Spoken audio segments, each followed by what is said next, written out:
Welcome to Love Them Knives channel, and we have the Kizer Clairvoyant today. Clairvoyant 3.7-inch blade. It's titanium, it's carbon fiber with a steel liner, S35V and stonewash blade, Paul Munko design. So I just got this recently because it just came out recently, but I had seen this on Paul Munko or Munko Knives, him posting that, and Kizer Knives posting this. And you know what? This looks really nice, actually. I like this. So we're into 2023, and here comes Kizer with some really good looking designs. At least this one really caught my eye. And you know what? It's a decent sized knife, but it's not, well, it's a button lock, and that's nice too. But it's not a flipper. But it's a good sized knife, but it's slender like this. And relatively slender like this, not overly slender, but like this. Not a lot of real estate front to back in your pocket. So even though the length is full size, it just doesn't feel that big. And I believe it's under 4 inches. I think it's like under 3 ounces. I think it's about 3.9 ounces. Let me put it on the scales. Yeah, 3.9 ounces at 110 grams. So, but when I first got this knife, let me tell you about this because you may experience the same thing as I did. And then I direct messaged, when I posted this on Instagram, of course, I tagged Paul Munko on it. And he says, hey, how do you like the knife? Blah, blah, blah. I appreciate you. And I go, you know what? I really like it, all this. But when I first got it, I couldn't do this. I could not flick it open. I couldn't do this.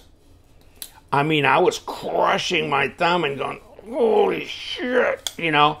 And on the other side, I was just pushing and I could not get it. I could not kick it out. And I go, ooh. And there's no flipper tabs, so that kind of spoils the party. And so, you know what? I thought, I just grabbed this and I pulled it out. And I go, well, I mean, it's got a detent. I get that. So, and it's pretty good detent, or pretty strong, etc. But I did this and then kind of just pushed this button. I don't know. I was just kind of working everything, right? Just to kind of see, is it the spring? If it's the spring, maybe the spring does, on these button locks, maybe the spring does affect the detent. And kind of like, you know, this.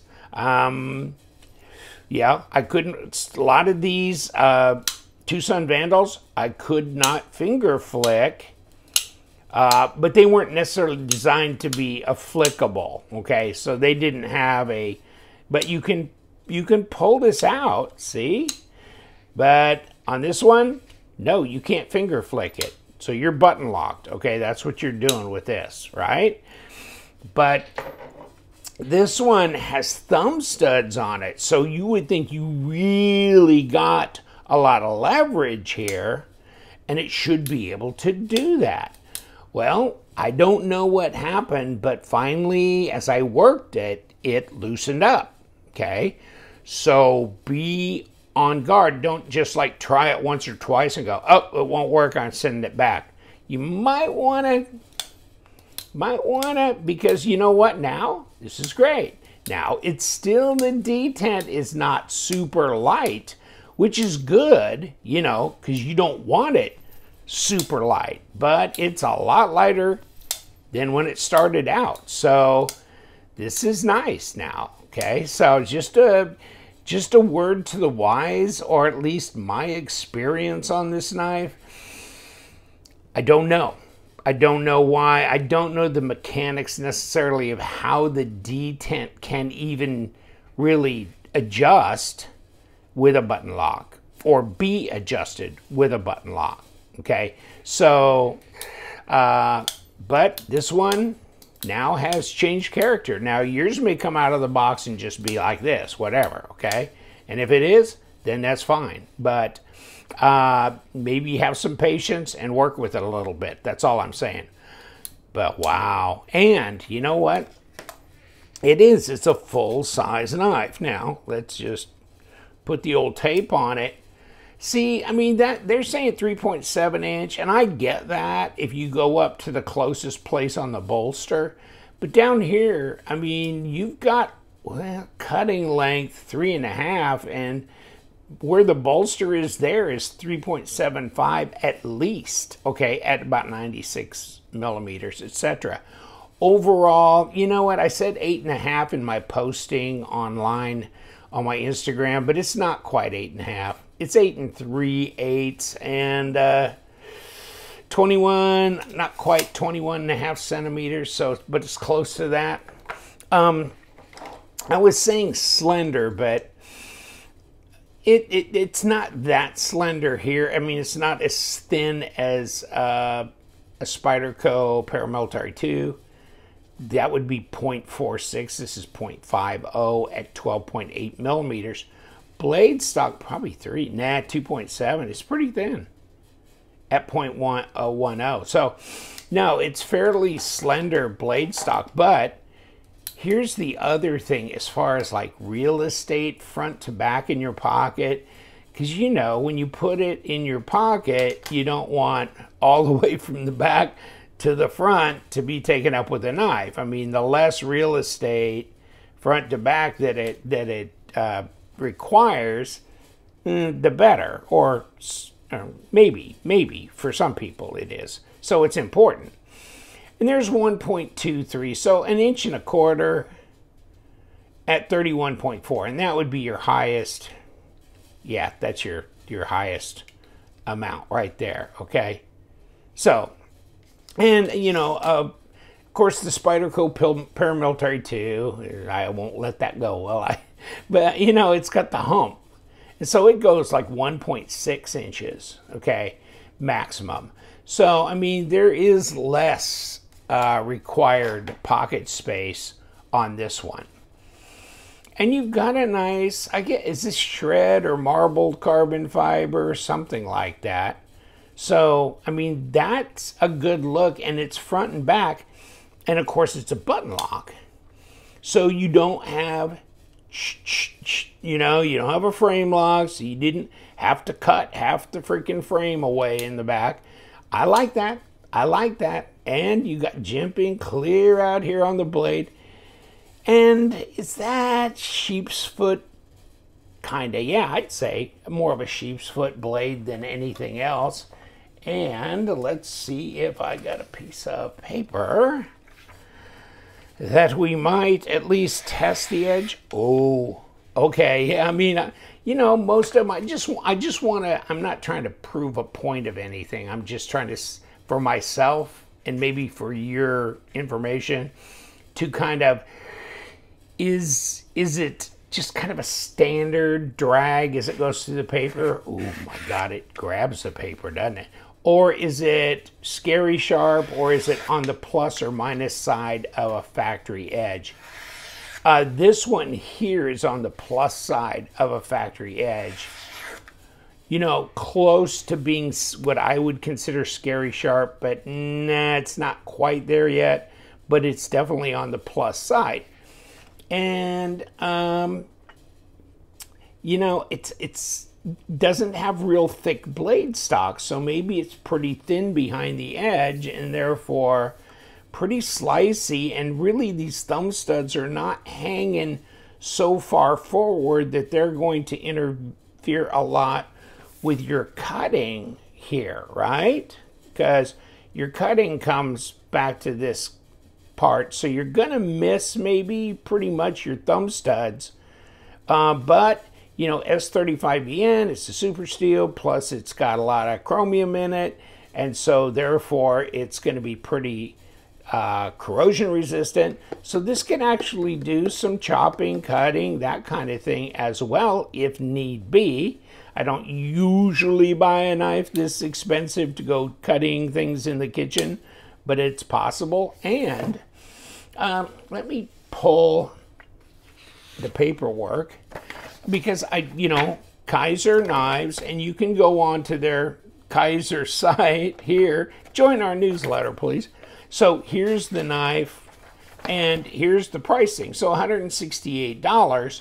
Now, it was the same price on White Mountain Knives, I believe.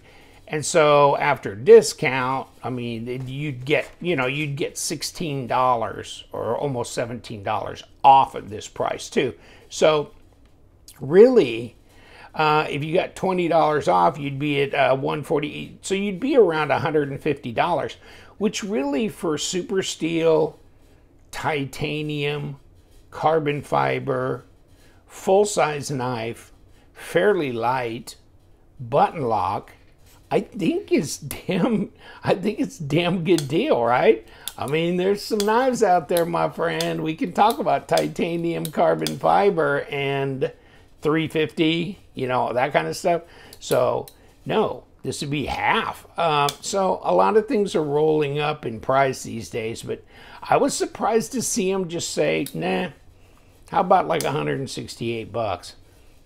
I'm good with that. I'm good with that. So here's this, and of course it's my buddy Paul Munko, and I haven't said anything about him yet, but I'm gonna. Get ready, Munko. I'm gonna talk about you. 3.88 ounces, so 3.9, etc., etc. Okay, now, Paul Munko, who are you? And this is his Munko Knives page. So I'll give you the link to Munko Knives. It'd be at Munko Knives, right? Take a look. He's very proud of this, and he's done a previous knife with Kizer as well, followed by Metal Complex and many others, okay? The Comet, of course, was the first one, okay, with Kizer. But he's done some collaborative where he's done the graphics for Northern Knives on a few knives. Go to Northern Knives and look at the knives that he's done graphics for, because he's a designer, he's a graphics guy, and a musician. Isn't that disgusting? That's disgusting. I mean, I can't even walk and chew gum at the same time. Okay, so this is his site too. He's got a lot of followers. Colorful Filth. He's an artist, and he'll make you a monster. And your family may already think you're a monster, but you could be an official monster of some sort, right? Because he's into art. Okay, I mean, I put a beer can or liquid death on my head. Am I okay? Yes, and so he does a lot of zombie art and kind of, that kind of stuff. So, and this is him. He's a musician, writes songs, all that stuff. Have you ever heard him perform on like his YouTube channel and stuff? What the hell? Yeah. I have a guitar. I haven't played it in years, so nah, I'm not there. I'm not there. You don't want to see my stick drawings either, so. And I haven't designed a knife like this yet either, so here we go. And yeah, but he's way older than me. He's got to be in his 20s by now. But this is crazy. This is cool. The ergos are good on it. You've got this initial finger choil, okay, rest of them, but it doesn't winnow off here. It doesn't make small. It gets actually a little taller at the back. Now, if you got Mongo hands, then maybe this finger is going to be here, backing everything else up, but there would be room. Now, with me, I can get everything on this side of the canoe here, so I'm good. I'm locked in, okay? And could you even do this? Maybe. Yeah, a little bit. You need to watch yourself, but especially with the edge they got on this one. But you can get up there and get a little bit more control on it. But it just feels very intuitive. Check that out. I mean, just... it's like it withdraws the blade on its own, right? Is that fidget friendly? Yeah, I think so. I think we could define it as that. And the box. Okay, so we got a box, which these Kizer boxes are starting to piss me off. I mean, the luxury ones, because I get the knife. Don't you have this problem?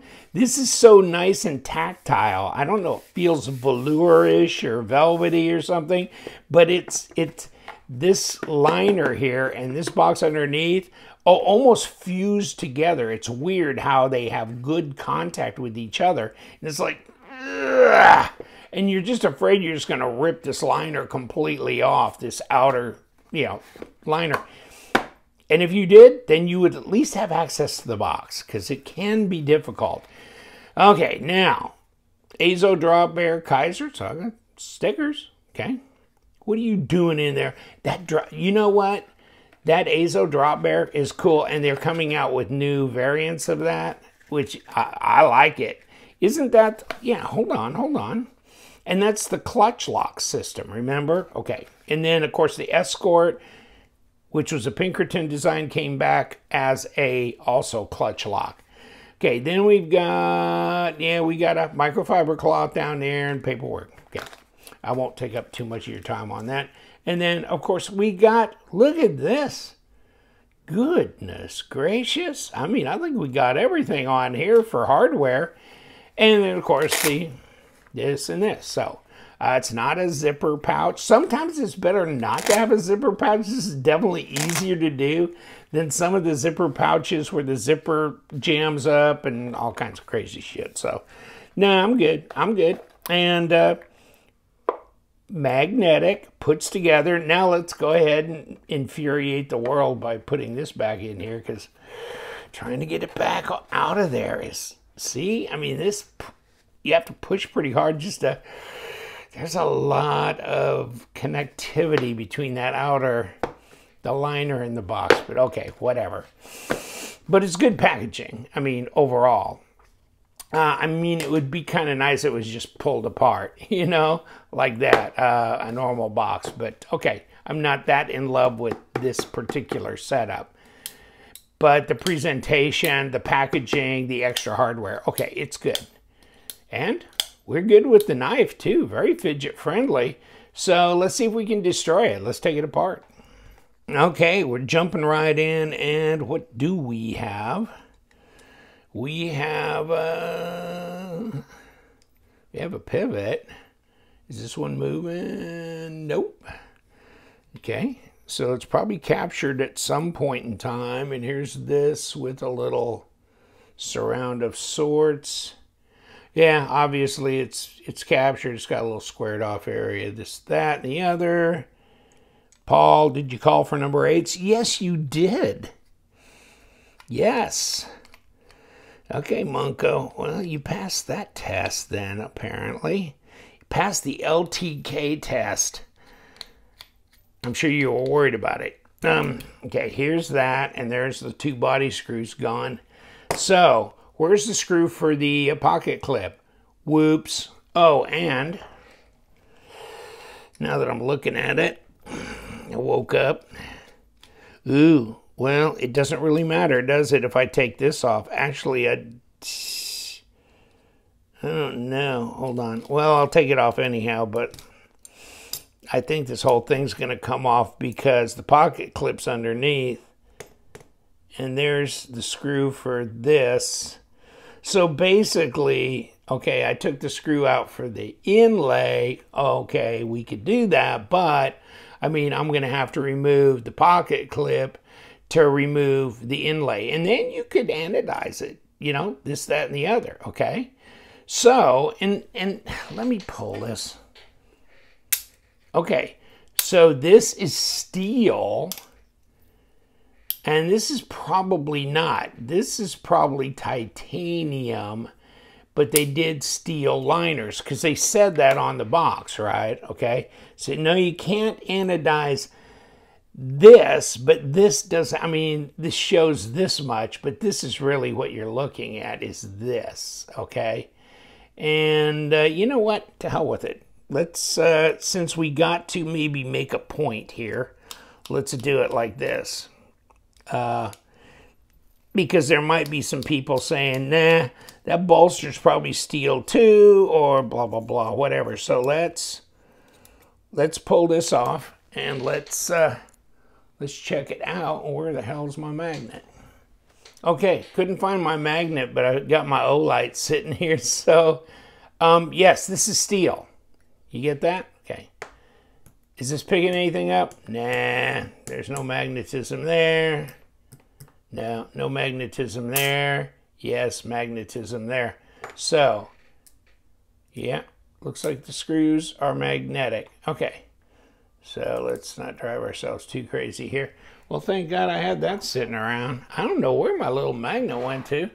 I'll have to do a full-on search for that dog later. Okay, so here we are, and what do we have? Well, we have a spring that just came out of this area here. Okay, and we have, we can pull all this away, of course, by the way. Here's the button lock, and here's your ceramic bearings. So you got ceramic bearings, you've got skeletonized liners, but you have a titanium backspacer, pocket clip, and bolsters. So it is kind of a mixed bag, and maybe that's part of how they got so inexpensive for this knife, because I consider it to be relatively inexpensive with this level of what they're doing. And it's another screw, more screws, and here we go. So let's take a look at this. And so I guess that would pop right out of there if you wanted it to bad enough. Like that. Okay. So a little bit of it's kind of there, but I don't know what that is. It's nothing. Just, okay, just scrapes away. Okay, but here it is. So I guess I gave it the little bump, and now there it's back together. So here's the layout. All right. Are we centered? Yep. Okay. Okay, we're good. Clairvoyant. Absolutely. I like it. I like the name. At least I can pronounce it. That's good. And this one, yeah. First of all, I think you can afford it. You can pronounce it. You can carry it. It's full size. Great design. It's looking good. Thank you, Kizer. I mean, they're starting 2023 out pretty well, so let's see where it goes from here. And you know what we do. We love them knives. So you guys, stay sharp.